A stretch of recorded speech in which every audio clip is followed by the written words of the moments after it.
जय हिंद दोस्तों, Sandeep tricky math special YouTube channel में आप सभी का स्वागत है। बिहार पुलिस मद्य निषेध के लिए यह प्रैक्टिस सेट नंबर 27 है। इससे पहले हम लोग प्रैक्टिस सेट 1 से 26 तक कवर कर चुके थे। उसे अगर आप नहीं देखे होंगे तो उसे आप ज़रूर ही देख लीजिएगा। डेली जो लाइव क्लास होती है वह शाम 7 बजे होती है, तो आप जो है अधिक से अधिक लाइव क्लास में जुड़ने का प्रयास कीजिएगा। तो चलिए दोस्तों, हम लोग बारी बारी से देखते हैं प्रश्न को। और आज का फर्स्ट प्रश्न है कि खतरे के संकेत के लिए लाल प्रकाश का प्रयोग किया जाता है, क्योंकि देखिए लाल रंग का जो तरंगदैर्घ्य होता है वह सबसे अधिक होता है। इसका जो प्रकीर्णन होता है जो सबसे कम होता है, इसलिए जो है जो खतरे के जो संकेत के रूप में लाल रंग का प्रयोग करते हैं तो उसमें जो है लाल रंग का प्रकीर्णन सबसे कम होता है। तो हम आसानी से ऑप्शन नंबर ए के साथ जाएंगे, यानी कि ऑप्शन नंबर जो ए है इस प्रश्न का राइट आंसर हो जाएगा। देखिए खतरे के संकेत के लिए लाल प्रकाश का प्रयोग किया जाता है क्योंकि इसका प्रकीर्णन जो है वह सबसे कम होता है, और सबसे अधिक प्रकीर्णन किसका होता है तो वह बैंगनी रंग का होता है, क्योंकि बैंगनी रंग का सबसे जो कम होता है वह उसका तरंगदैर्घ्य होता है। तो याद रखिएगा दोस्तों, ऑप्शन नंबर जो ए है इस प्रश्न का सही आंसर हो जाएगा ऑप्शन नंबर ए। और यहाँ पे प्रश्न है कि सुरक्षा प्रकोष्ठ की नीति संबंधित है। यहाँ पे इस प्रश्न का राइट आंसर क्या होगा कि सुरक्षा प्रकोष्ठ की नीति संबंधित है। तो देखिए यह वारेन हेस्टिंग्स ऑन के से, यानी कि ऑप्शन नंबर जो ए है इस प्रश्न का राइट आंसर होगा ऑप्शन नंबर ए। आंसर जो है आप टाइप करते चलेंगे दोस्तों, इससे पता चलेगा कि आपकी जो तैयारी है कितनी धाकड़ तरीके से हो रही है। और यहाँ पे प्रश्न है कि सहारा रेगिस्तान कहाँ स्थित है। यहाँ पे इस प्रश्न का राइट आंसर क्या होगा कि सहारा रेगिस्तान जो है वह कहाँ स्थित है। तो आप सभी का आंसर नंबर सी आ रही है, यानी कि उत्तर अफ्रीका, जो कि राइट आंसर होगा ऑप्शन नंबर सी। दोस्तों सी जो है इस प्रश्न का राइट आंसर हो जाएगा ऑप्शन नंबर सी। और यहाँ पे प्रश्न है कि केंडुली उत्सव में आयोजित किया जाता है। यहाँ पे केंडुली उत्सव कहाँ आयोजित किया जाता है या कहाँ मनता है। तो देखिए इस प्रश्न का राइट आंसर जो हो जाएगा वह पश्चिम बंगाल में, यानी कि जो ऑप्शन नंबर जो ए है इस प्रश्न का राइट आंसर हो जाएगा ऑप्शन नंबर ए।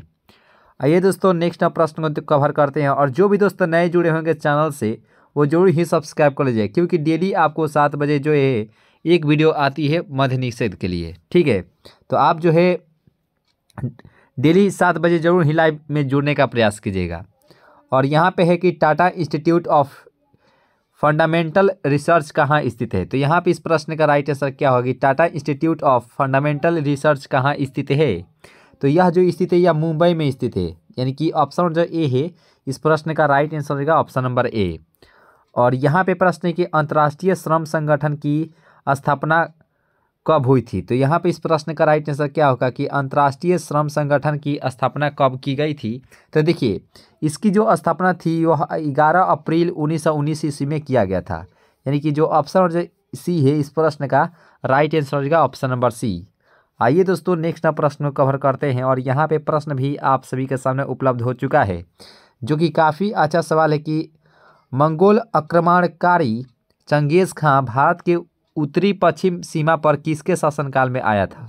तो देखिए इस प्रश्न का राइट आंसर क्या होगा कि मंगोल आक्रमणकारी चंगेज़ खान भारत के उत्तरी पश्चिमी सीमा पर किसके शासनकाल में आया था। तो उस समय जो शासन कर रहे थे वह इल्तुतमिश कर रहे थे, यानी कि जो बी ऑप्शन है इस प्रश्न का राइट आंसर होगा ऑप्शन नंबर बी। और यहाँ पे 8 नंबर प्रश्न भी आप सभी के सामने उपलब्ध हो चुका है कि गांधी जी की मृत्यु पर किसने कहा था कि हमारे जीवन से प्रकाश चला गया। वैसे गांधी जी की जो मृत्यु हुई थी 1948 ईस्वी में हुई थी, और इनका जो जन्म हुआ था और 1869 ईस्वी में इनका जन्म हुआ था 2 अक्टूबर। तो देखिए प्रश्न था कि गांधी जी की मृत्यु पर किसने कहा था कि हमारे जीवन का प्रकाश चला गया। तो यह जो कथन था जवाहरलाल नेहरू का, यानी कि जो डी ऑप्शन है इस प्रश्न का राइट आंसर हो जाएगा ऑप्शन नंबर डी। जो भी दोस्तों नए जुड़े होंगे चैनल से वो जरूर ही सब्सक्राइब कर लीजिएगा और अपने दोस्तों में शेयर जरूर ही कर दीजिएगा। और यहाँ पे प्रश्न कि भारतीय राष्ट्रीय कांग्रेस के अधिवेशन में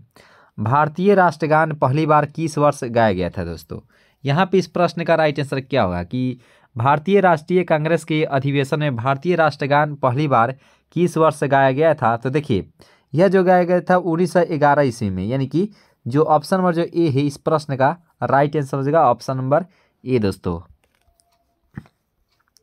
भारत में सिजदा प्रथा किसने शुरू किया। तो यहाँ पे इस प्रश्न का राइट आंसर क्या होगा कि भारत में सिजदा प्रथा किसने शुरू की थी। तो देखिए इस प्रश्न का राइट आंसर हो जाएगा गियास उद दीन बलबन, यानी कि जो यहाँ पे जो सी ऑप्शन है इस प्रश्न का राइट आंसर हो जाएगा ऑप्शन नंबर सी। और ये दोस्तों यहाँ पे 11वां प्रश्न को देख रहे होंगे स्क्रीन पर, जो कि काफ़ी अच्छा सवाल है कि स्वतंत्र भारत के पहले गवर्नर जनरल कौन थे। यहाँ पे इस प्रश्न का राइट आंसर क्या होगा कि स्वतंत्र भारत के पहले गवर्नर जनरल कौन थे। तो देखिए इस प्रश्न का जो राइट आंसर हो जाएगा वह ऑप्शन नंबर जो बी है, इस प्रश्न का राइट आंसर हो जाएगा लॉर्ड माउंटबेटन, यानी कि जो बी ऑप्शन है इस प्रश्न का सही आंसर हो जाएगा ऑप्शन नंबर बी। और यहाँ पे प्रश्न है कि भारत की संविधान सभा की पहली बैठक कब आयोजित की गई थी। दोस्तों यहाँ पे इस प्रश्न का राइट आंसर क्या होगा कि भारतीय जो संविधान की जो पहली बैठक थी वह कब की गई थी। दोस्तों तो उम्मीद करते हैं आपका आंसर आया होगा 9 दिसंबर 1946, जो कि राइट आंसर हो जाएगा। दूसरी बैठक कब हुई थी तो 11 दिसंबर 1946 में, यानी कि ऑप्शन नंबर जो यहाँ पे जो ए है इस प्रश्न का राइट आंसर हो जाएगा। और कैबिनेट मिशन कब हुआ था, तो देखिए कैबिनेट जो मिशन आया था तो वह 1946 में ही आया था। दोस्तों याद रखिएगा, इसका राइट आंसर होगा ऑप्शन नंबर ए। और यहाँ पे प्रश्न की चौरा चोरी कांड किस वर्ष में हुआ था। तो देखिए चौरा चोरी जो कांड था यह किस वर्ष में हुआ था, तो उम्मीद करते हैं आपका आंसर आएगा 1922, जो कि राइट आंसर हो जाएगा ऑप्शन नंबर ए। दोस्तों ए जो है इस प्रश्न का राइट आंसर हो जाएगा, चौरा चोरी जो कांड हुआ था 1922 इसमें हुआ था।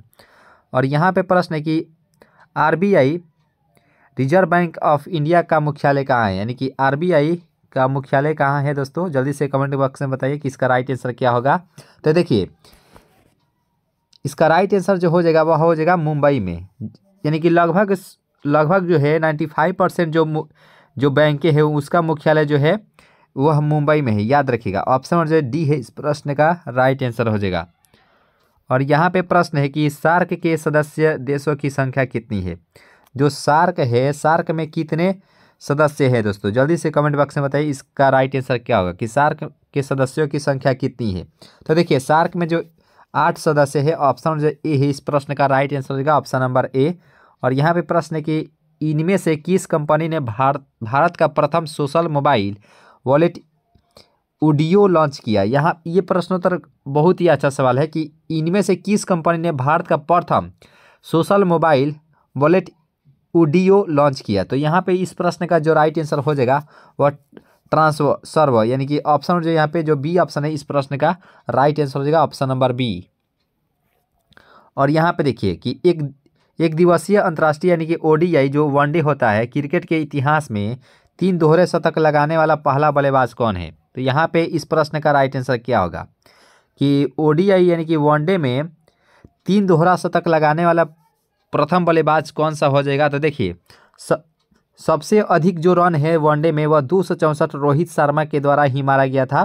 तो देखिए रोहित शर्मा के द्वारा 264 रन भी मारा गया था, 208 रन भी नॉट आउट मारा गया है, और यहाँ पे 209 रन भी मारा गया है, यानी कि रोहित शर्मा के द्वारा। वैसे तो ये इसका राइट आंसर हो जाएगा ऑप्शन नंबर जो यहाँ पे जो डी ऑप्शन है इस प्रश्न का राइट आंसर हो जाएगा। तो सचिन तेंदुलकर के द्वारा मारा गया है दोहरा शतक, यहाँ पे वीरेंद्र सहवाग के द्वारा, विराट कोहली के द्वारा 183 रन मारा गया है। दोस्तों ये इनके द्वारा अभी दोहरा शतक नहीं लगाया गया है। वैसे सबसे अधिक जो शतक लगाया गया है उसके सचिन तेंदुलकर के द्वारा लगाया गया है दोस्तों, यानी कि 100 शतक लगाया गया है, याद रखिएगा, जो कि वनडे में 49 है और जो टेस्ट होता है टेस्ट में 51 है, यानी कि 51 इसमें शतक लगाए हैं सचिन तेंदुलकर। तो इसका राइट आंसर हो जाएगा ऑप्शन नंबर डी। दोस्तों और यहाँ पे प्रश्न के भ्रष्टाचार निवारण अधिनियम किस वर्ष का है। तो यहाँ पे इस प्रश्न का राइट आंसर क्या होगा कि भ्रष्टाचार निवारण अधिनियम किस वर्ष का है। तो वैसे ही इस प्रश्न का जो राइट आंसर हो जाएगा वह इसका राइट आंसर हो जाएगा ऑप्शन नंबर ए 1988। इस प्रश्न का राइट आंसर हो जाएगा ऑप्शन नंबर ए। और यहाँ पे प्रश्न की मजिस्ट्रेट शब्द के लिए हिंदी में कौन शब्द है। तो मजिस्ट्रेट शब्द के लिए हिंदी में कौन सा शब्द उसके लिए प्रयोग किया जाता है। तो देखिए इसके लिए दंडाधिकारी किया जाता है, यानी कि ऑप्शन जो यहाँ पे जो डी ऑप्शन है इस प्रश्न का राइट आंसर होगा ऑप्शन नंबर डी। और यहाँ पे प्रश्न है कि इकाई समय में किसी वस्तु द्वारा तय की गई दूरी को डैश कहा जाता है। तो यहाँ पे इकाई समय में तय किसी वस्तु द्वारा तय की गई दूरी को क्या कहा जाता है। तो इसे ही हम लोग आसानी में से जो कहते हैं औसत गति कहते हैं, औसत गति कहते हैं, यानी कि ऑप्शन जो यहाँ पे जो डी है इस प्रश्न का राइट आंसर हो जाएगा। और यहाँ पे प्रश्न निम्न में से बीजाणु निर्माण द्वारा उत्पन्न होता है। यहाँ पे देखिए इस प्रश्न का राइट आंसर क्या है कि निम्न में से बीजाणु निर्माण द्वारा उत्पन्न होता है। तो इस प्रश्न का राइट आंसर क्या होगा? तो वैसे हम बात कर रहे हैं इस प्रश्न 21वें प्रश्न के बारे में। तो देखिए इस प्रश्न का जो राइट आंसर हो जाएगा वह राइजोपस होता है, यानी कि जो डी ऑप्शन है इस प्रश्न का राइट आंसर हो जाएगा ऑप्शन नंबर डी। और दोस्तों वीडियो अगर अच्छी लग रही हो तो लाइक जरूर ही कर लीजिएगा दोस्तों, लाइक जरूर करते हैं तो ही बुझा पाता है कि हम आपके लिए जो है ना सही डायरेक्शन में वीडियो बना रहे हैं या नहीं। तो लाइक जरूर ही कर लीजिएगा अगर अच्छी लगी तो। और जो भी दोस्तों नए जुड़े होंगे चैनल से जरूर ही सब्सक्राइब कर लीजिएगा। और यहाँ पे प्रश्न के निम्नलिखित में से किसे न तो उत्पन्न किया जा सकता है और न ही नष्ट किया जा सकता है। तो यहाँ पे बताना इस प्रश्न का राइट आंसर क्या होगा कि उसे न तो उत्पन्न किया जा सकता है और न ही नष्ट किया जा सकता है। हम लोग 12th में भी पढ़े हैं और 10th में भी पढ़े हैं। तो यहाँ पे इस प्रश्न का राइट आंसर क्या होगा? तो देखिए ऊर्जा को न तो हम लोग नष्ट कर सकते हैं और ना ही इसे उत्पन्न कर सकते हैं, बल्कि इसे एक रूप से दूसरे रूप में हम लोग ढाल सकते हैं दोस्तों, याद रखिएगा। इसका राइट आंसर होगा ऑप्शन नंबर डी दोस्तों। और यहाँ पे प्रश्न है कि सर्वाधिक गुरुत्वाकर्षण नियतांक जी की खोज डैश ने की थी। यहाँ पे इस प्रश्न का राइट आंसर क्या होगा कि सर्वाधिक गुरुत्वाकर्षण जी, जो छोटा जी होता है वो छोटा होता है और जो बड़का जी होता है वो बड़का होता है, मानी कि उसका मान बड़ा होता है। तो देखिए इस प्रश्न का जो राइट आंसर हो जाएगा 23 का वो आइजैक न्यूटन, यानी न्यूटन साहब के द्वारा किया गया था। और न्यूटन किसका मात्रक होता है? जल्दी से कमेंट बॉक्स में बताइए कि न्यूटन किसका मात्रक होता है, जल्दी से कमेंट बॉक्स में बताइए दोस्तों। और यहाँ पे प्रश्न है कि एक उभयलिंगी फूल होता है, तो उभयलिंगी फूल के रूप में कौन सा ऑप्शन जो है वह सही आंसर हो जाएगा? तो देखिए सरसों जो होता है वह एक प्रकार का उभयलिंगी फूल होता है। इस प्रश्न का राइट आंसर हो जाएगा ऑप्शन नंबर डी। और यहाँ पे प्रश्न है कि स्वतंत्र भारत के लिए संविधान की रचना हेतु संविधान सभा का विचार निम्न में से सर्वप्रथम प्रस्तुत किया गया था। तो यहाँ पे बताना इस प्रश्न का राइट आंसर क्या होगा कि स्वतंत्र भारत के लिए संविधान की रचना हेतु संविधान सभा का विचार निम्न में से सर्वप्रथम प्रस्तुत किया गया था। तो ये कांग्रेस पार्टी ने 1936 ईस्वी में किया था, यानी कि जो बी ऑप्शन है इस प्रश्न का राइट आंसर हो जाएगा ऑप्शन नंबर बी। तो दोस्तों हम लोग बहुत ही आसानी से 25 क्वेश्चंस को बिल्कुल ही आसानी से कवर कर चुके हैं। हम लोग प्रत्येक सेट में 25 क्वेश्चंस को देखते हैं। तो इस सेट में भी हम लोग 25 क्वेश्चंस को बहुत ही आसानी से कवर कर चुके हैं। तो दोस्तों उम्मीद करते हैं ये सेशन आप सभी को अच्छी लगी होगी तो लाइक जरूर कीजिएगा दोस्तों। और चैनल पर नए जुड़े हो तो जरूर ही सब्सक्राइब कर लीजिएगा। मिलेंगे नेक्स्ट क्लास में नई उम्मीदें के साथ। तो हंसते रहिए और मुस्कुराते रहिए और अपनी तैयारी को मजबूत करते रहिए। अभी के इतना ही दोस्तों, जय हिंद।